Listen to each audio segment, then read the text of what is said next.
Single dad chef was about to be fired, until the CEO tasted his late wife's secret sauce.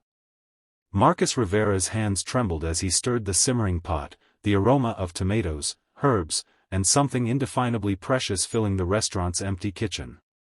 It was 5 a.m., and he'd been there since 4, just like every morning for the past 3 years.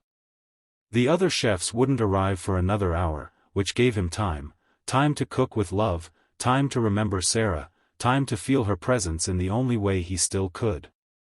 He reached for the small glass jar tucked in the back of his locker, its label faded and worn from his fingers tracing her handwriting, Sarah's secret, add with love. As he carefully measured out a spoonful of the mysterious blend his late wife had perfected, a single tear rolled down his cheek and disappeared into the sauce. He didn't know that in exactly 4 hours, this moment would change everything. Marcus had never imagined his life would look like this. 5 years ago, he'd been a line cook with dreams of opening his own restaurant, married to his high school sweetheart, and awaiting the birth of their daughter. Sarah had been his world, a kindergarten teacher with a laugh that could light up a room and a gift for cooking that transformed simple ingredients into magic. She'd grown up in her grandmother's kitchen in Oaxaca, learning recipes that had been passed down through generations, always adding her own creative twist.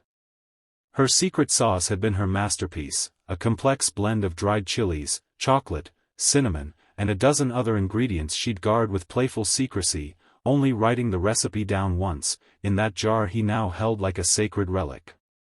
Then came the complications during childbirth, the emergency that turned celebration into catastrophe, and suddenly Marcus was a widower and a single father, holding a newborn daughter named Sophia while his heart shattered into a million pieces. The dreams of their own restaurant died with Sarah. Survival became his only ambition. Sophia needed him. She needed everything: bottles, diapers, doctor's visits, and most of all, a father who could hold himself together even when everything inside was breaking. The years blurred together in a haze of exhaustion.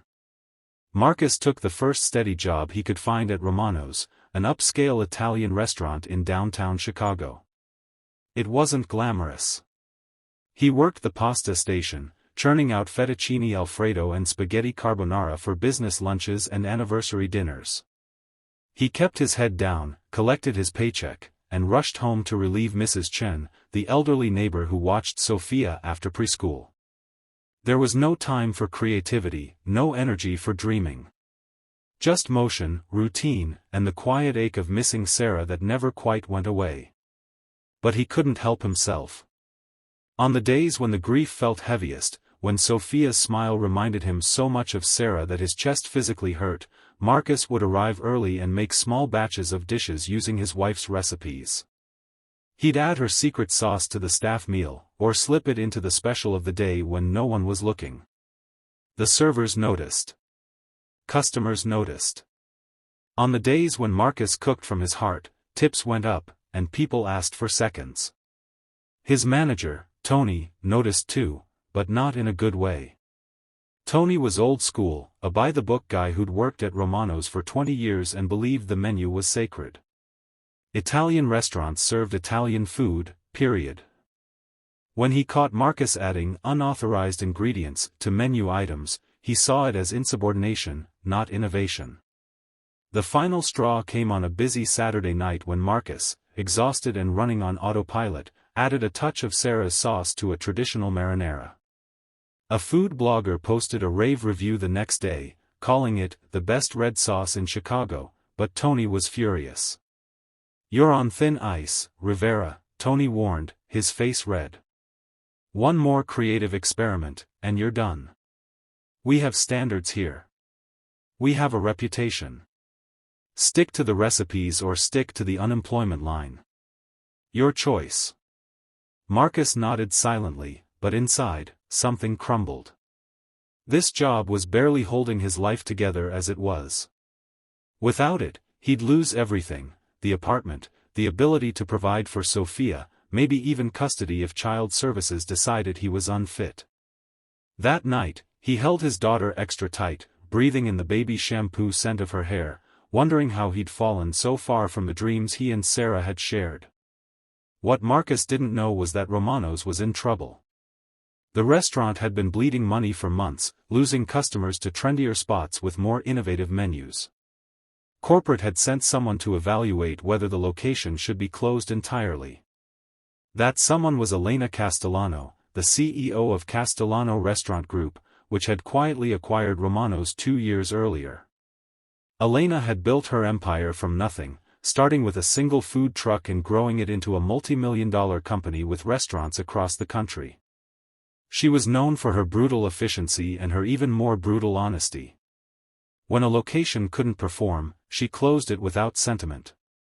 She arrived unannounced on a Wednesday morning, dressed in an elegant suit that somehow didn't look out of place in the industrial kitchen. Tony nearly tripped over himself trying to impress her with talks of maintaining tradition and upholding standards. Elena listened with a poker face that revealed nothing, then asked to taste everything on the menu. Marcus was in the back, unaware of who was visiting, mechanically preparing lunch service. His mind was on Sophia's parent-teacher conference that afternoon. She'd been acting out at school, and he knew it was because she missed having a mother, missed having a father who wasn't always exhausted. He was so lost in thought that he didn't realize he'd reached for Sarah's jar until the secret sauce was already stirred into the pot of puttanesca he was preparing. His heart stopped. Tony would see. Tony would know. This was it, the final strike that would end everything. He stared at the pot, debating whether to dump it and start over, but there wasn't time. He plated the dish with shaking hands and sent it out, praying Tony was too busy schmoozing the corporate visitor to notice. Elena took one bite of that pasta puttanesca and stopped mid-chew. Her eyes widened. She took another bite, slower this time, savoring it. Then another. The entire plate disappeared in minutes. "Who made this?" she demanded. Tony glanced at the ticket. "That would be Marcus Rivera, one of our line cooks, but I assure you, this isn't standard. Bring him to me. Now." Marcus walked out of the kitchen feeling like he was heading to his execution. He saw the elegant woman at the table, the empty plate, and Tony's panicked expression. This was it. He'd be fired in front of the CEO herself. He thought of Sophia and felt sick. "Did you make this?" Elena asked, her voice giving nothing away. "Yes, ma'am." "I'm sorry if it wasn't." "Sorry? This is the most extraordinary thing I've tasted in 5 years. What's in this sauce?"